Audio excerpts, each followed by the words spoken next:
com o homem. E está escrito lá em Coríntios, capítulo 6.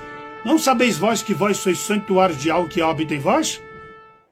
Entende? Ele chama nós de santuário, de tabernáculo, e ele também é tabernáculo. Aqui é metáfora. Esse tabernáculo aqui é onde a noiva entrava para fazer núpcia com o noivo. E ela tinha que ser virgem, diante das testemunhas. Então, Yahshua, ele chama ele de tabernáculo e nós, a noiva, para entrar no tabernáculo, que é a morada dele para sempre. Por isso que ele trata tabernáculo, né, lugar de núpcias. Lugar de núpcias. De casamento. Casamento é acasalamento, né? Casamento é união. Então ele vai fazer uma união conosco, que é o convívio, né? Ele vai se revelar aos eleitos.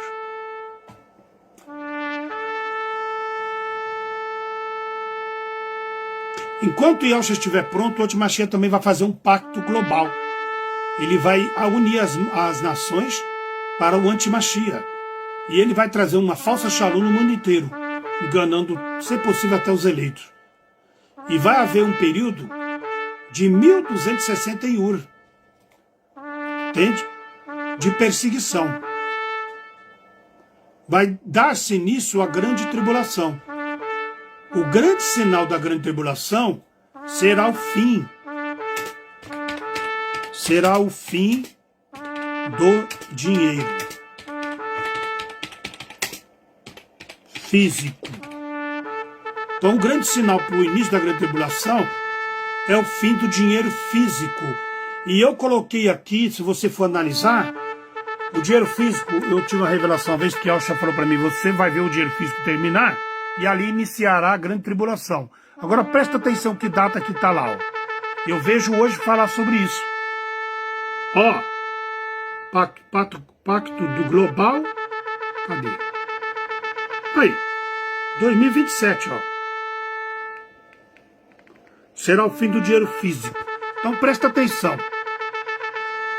Eu vi uma notícia que as elites mundiais querem pôr fim ao dinheiro físico em 2027.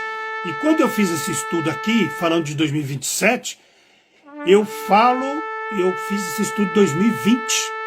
Então, 7 anos antes, olha que coincidência. 2027, 7 anos atrás, eu falo do fim do dinheiro físico. Que Al falou para mim, quando você ver o fim do dinheiro físico, se iniciará a grande perseguição.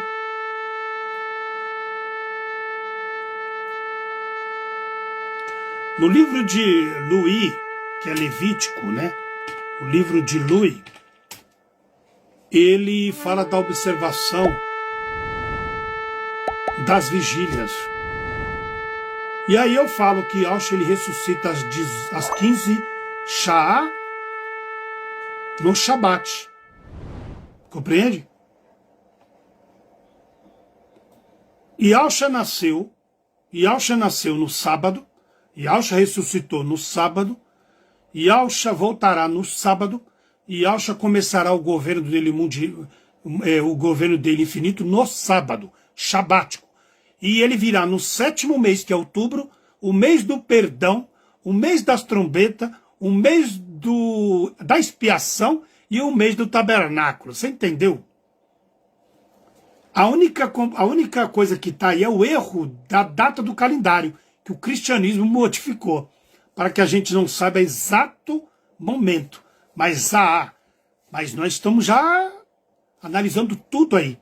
Então, Yahshua nasce no sabático, Yahshua aparece no Shabá, anunciando a libertação. Yahshua entra na sinagoga no sabático, Yahshua diz que é o dono do sábado, Yahshua morre no sábado, Yahshua ele voltará no sabático. Aliás, Yahshua ele morre no feriado e ressuscita no sabático. E ele voltará no sabático de Al, que é o descanso de Al, que é o milênio. Tudo é sabático. É o grande sinal entre Al e o seu povo, é o sábado. E o Shata representa 7. Shata é uma abreviação do sábado, que é a linhagem de onde é prometido o Mashiach vir. Compreende ou não? Então o mês de outubro é o mês do perdão.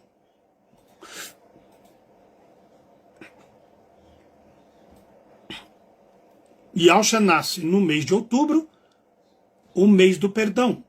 Por isso que um sacerdote falou, eis a salvação entre nós, porque ele veio nascer logo no Yom Kippur, né? Primeiro ao 10 de Yom Kippur, o mês do perdão, o Iur do perdão. Então 1 Coríntios 5 vai falar também disso, só que eu não anotei aqui, entende? O apóstolo Paulo fala sempre das festas judaicas, porque ele sabia da importância.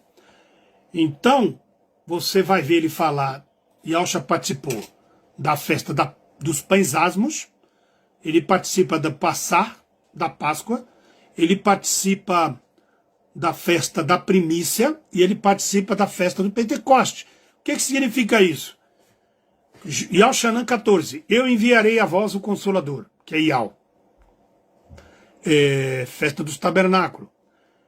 Festa da primícia, ele ressuscita, porque ele é o primeiro a ressuscitar. Ele ressuscitou e foi para Yahweh à direita de Yahweh. Então, ele participa da festa das primícias.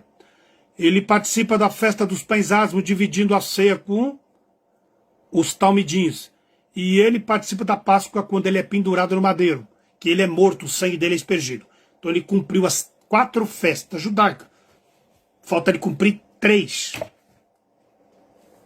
Então as últimas 3 festas, trombetas, expiação e tabernáculo. Está tudo citado nos rolos. Capítulo de Atos também, Paulo vai falar no capítulo 18 sobre as festas. Então os talmidins, que são os discípulos, nunca negaram as festas judaicas. Entende? Ele fala que a noiva tem que ser limpa e purificada como a mulher que gerava um filho. Ela ficava 7 ur afastado até limpar-se no sangue. No Abrim, capítulo 5, Apocalipse, capítulo 10, Dabarim, capítulo 16, fala das primícias 7 vezes 7, que dá 49, que era uma distância de uma festa para outra, que é uma marcação de tempo das festas. Então ele fala aqui dos pães asmos, a Páscoa, a colheita, tem a festa da colheita, que é as primícias, né? Tudo junto.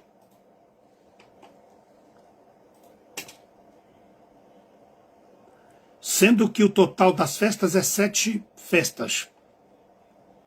Ele fala da Páscoa, dos pães asmos, depois ele fala das primícias, do Pentecoste. Também fala da ressurreição, que foi a ressurreição foi a sua morte, e a sua, a colheita foi a sua ressurreição. E a colheita será quando nós formos morar com o Yahshua para sempre. Fala das trombetas, da expiação,